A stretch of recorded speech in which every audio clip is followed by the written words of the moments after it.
You've been meeting with the Minister of Interior, and this is with the belief that this cancellation might somehow impact the country's efforts at ease of doing business.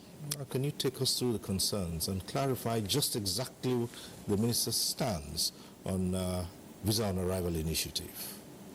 So we understood over the weekend that there was conversation around the cancellation of the Visa on Arrival. I had a meeting with the Minister earlier on today, and this was further clarified. There are no plans to cancel the Visa on Arrival, but what he's trying to do is upgrade the system. So basically at the moment what you do is you go online if you want to apply for a short stay visa.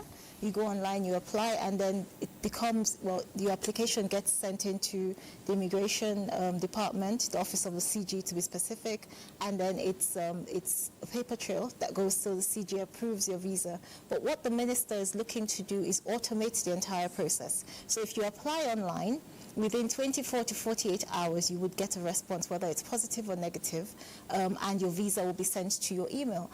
This is definitely in line with what PEBEC supports, because we've been pushing for automation of our services, we've been pushing for transparency and efficiency. So obviously this allows us to be able to track the number of applications, how quickly visas are issued.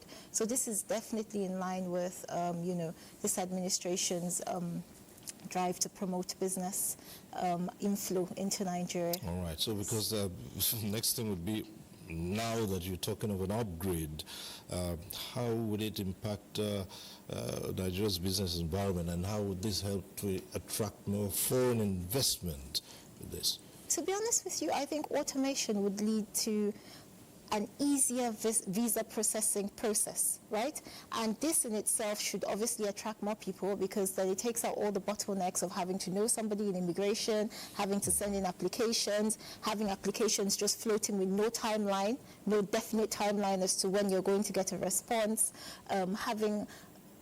What we had, yes, people typically were sending in their initial applications online, but like I said, it would get to the office, the immigration office, and then it would become a paper-based system whereby you had to manually move files from one office to the other. So I think this is definitely an improvement.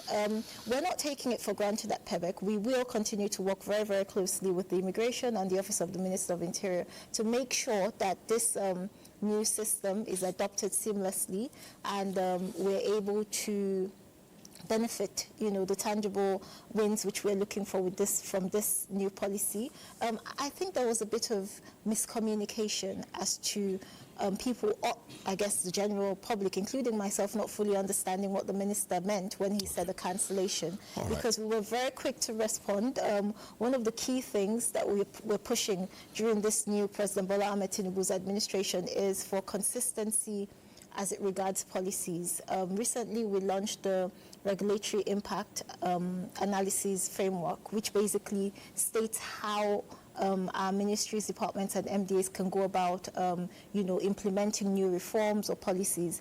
And, because of that, we responded very, very quickly just to check and make sure that this new plans for immigration aligned with those policies, and it was in line with what, some of the policies Mr. President is trying to promote in terms of making Nigeria an attractive business investment haven.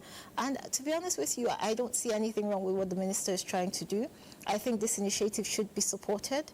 I think as stakeholders who are trying to promote investment inflow into Nigeria, we should take it upon ourselves also at PEBEC to educate the general public on what he's trying to do.